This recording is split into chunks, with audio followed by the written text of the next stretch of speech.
Bueno, saludos. Hoy mi compañera y yo les vamos a hablar sobre el ruido ocupacional y ambiental.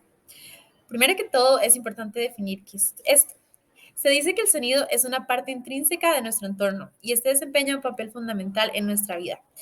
El concepto de sonido es que es una perturbación física que se transmite a través de un medio elástico y tiene la capacidad de generar una percepción auditiva.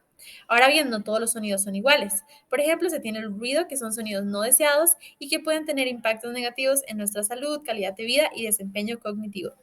Si uno está expuesto a altos niveles de ruido por un largo tiempo, este puede provocar molestias y hasta problemas auditivos permanentes o trastornos relacionados con el estrés.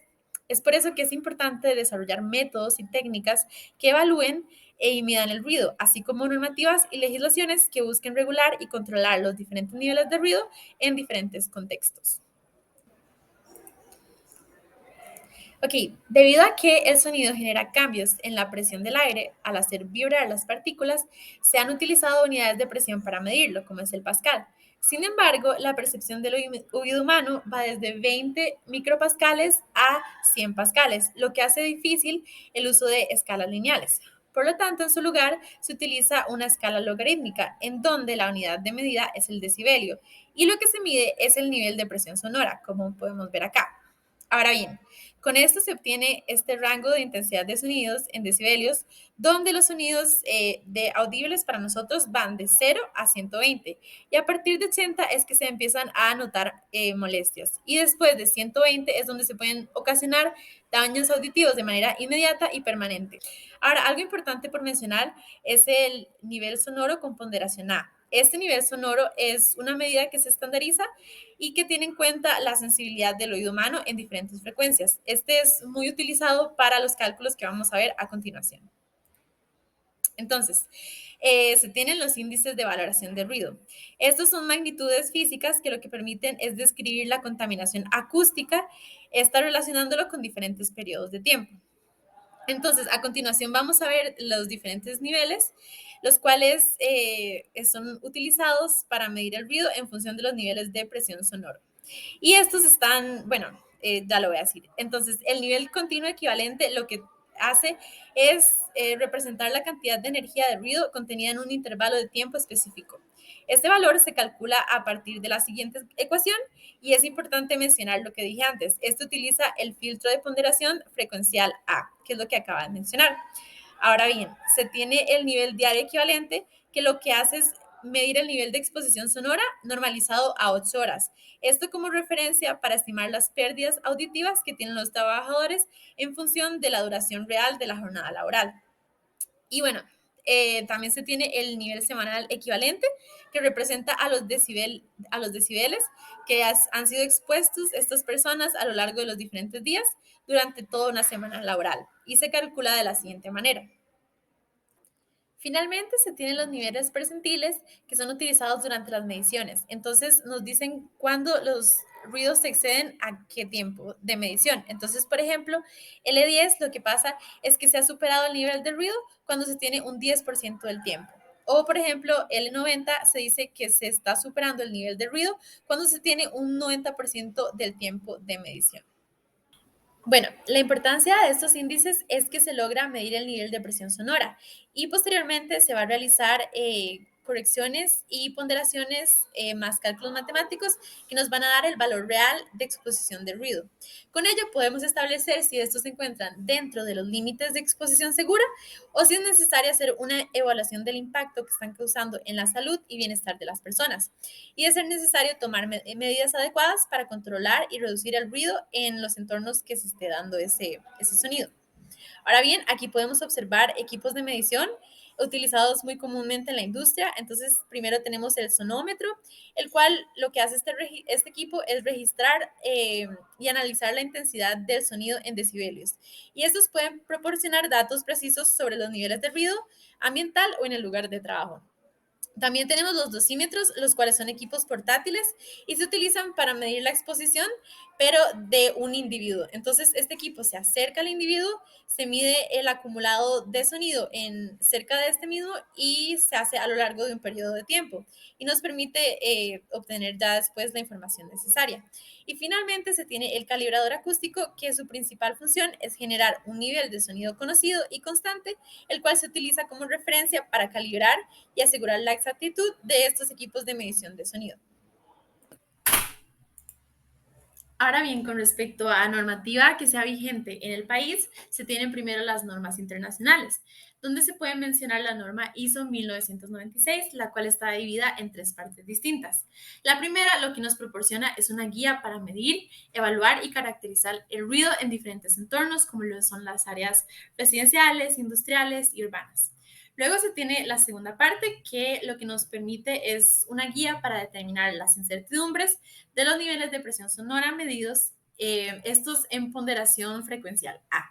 Y también nos describe el método para determinar los niveles de presión sonora utilizando la evaluación de ruido ambiental que ellos definen. Y por última parte se tiene la tercera parte, como ya dije, la cual nos define los límites de ruido, los cuales pueden determinarse considerando factores generales de compatibilidad entre las actividades humanas que se realizan en la zona y el uso del ruido que se está dando en el campo. Ahora, con respecto a la legislación nacional, aquí podemos ver los tres diferentes decretos que se utilizan más comúnmente y los vamos a ver ya de forma más detallada. Este primer decreto es un reglamento para el control de ruidos y vibraciones. Nos da diferentes pautas que hay que seguir. Por ejemplo, se establece la obligación de separar las instalaciones ruidosas de las áreas adyacentes mediante el uso de materiales aislantes de ruido. Y también se establecen los límites permisibles de intensidad sonora en los lugares de trabajo, donde para ruidos que sean intermitentes o de impacto, el límite es de 90 decibelios medidos en frecuencia A, mientras que para ruidos continuos no debe superar los 85.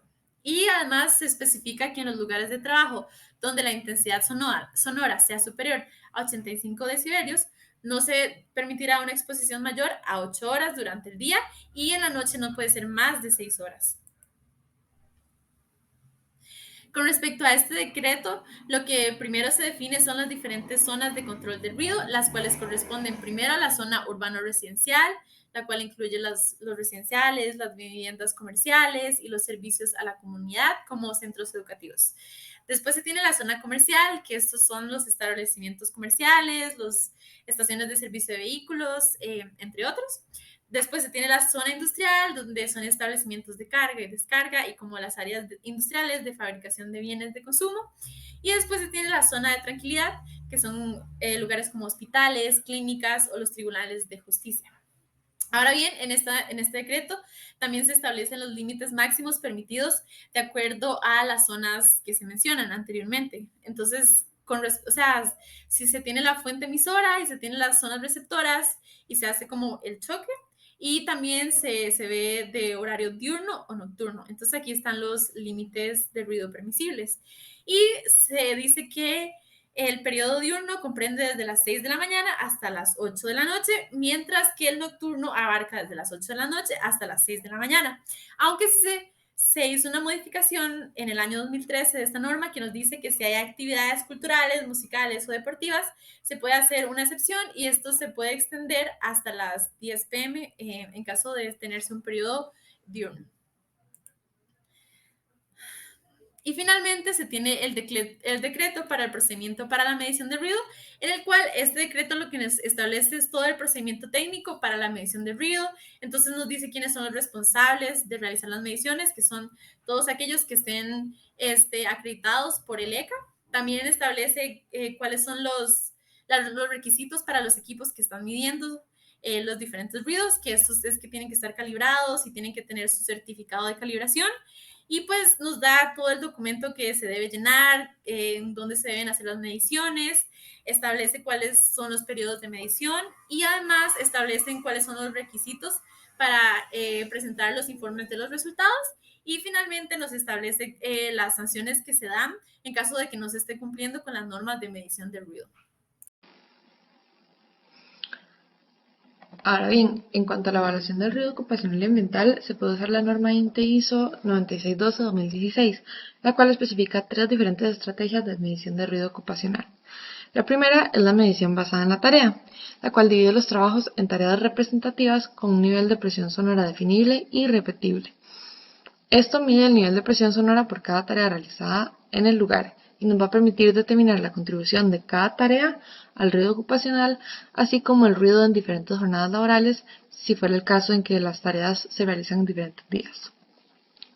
Luego está la medición basada en la función, que divide las funciones según el trabajador que lo realiza. Este mide entonces el nivel de presión sonora al que se exponen diferentes trabajadores según las tareas que les corresponden. Se usa este método cuando no se puede definir fácilmente las tareas y difiere del primer método en que usa diferentes planes de medición y requiere más tiempo. La última estrategia de medición es la jornada completa, donde ocurre una medición continua del nivel de presión sonora para una jornada laboral completa.